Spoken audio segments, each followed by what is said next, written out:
خالد محمد إسماعيل oo kamid ah maamulka jaamacadda Timacade isla markaana kamid ah guddiga qabanqaabada maalinta qarannimada Soomaaliland ee 18 May ayaa maanta maran ku booqanay xafiiskiisa jaamacadda Timacade waxa uu ka warbixiyay halka ay marayso hawsha qabanqaabada maalinta qarannimada Soomaaliland ee 18 May anigoo ku hadlaya magaca maamulka jaamacadda anigoo ku hadlaya magaca maamulka guddiga qabanqaabada heer gobol anigoo ku hadlaya magaca guddi hoosaadka loo xil saaray qaybta waxbarashada iyo bilicda magaalada waxaan halkan hambaliyo guud uga dirayaa shacab weynaha reer Gabiley iyo shacab weynaha reer Soomaaliland meel kasta ay joogaan munaasabada 24 guurada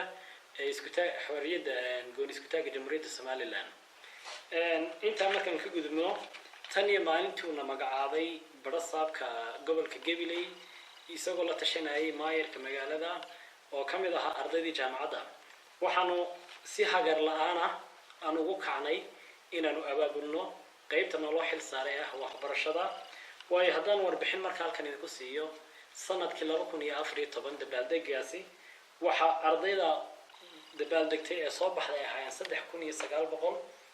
dadaal dheer oo galnay waxaanu rajaynaynaa sanadkan dabaaldega ardaydeena gaaraan 5000 iyo siyaado markaa 5100 waxaan sidoo kale xusayaa guddiga heer gobol ee qabanqaabadu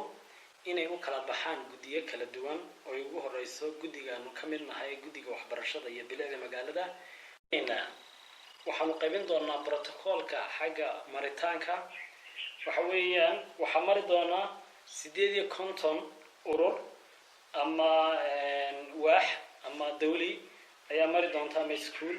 850 ka mid walba waxa uu yeelan doonaa number u gaara numberka ku xiga ay muddo istaagi doonaa shacabka weynaha reer Gabiley waxa leenahay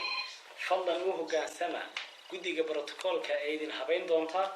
qolo walba liiska aanu siinay ha ku dhaqanto si ay noogu hagaagto nidaamka iyo nabadgelyadu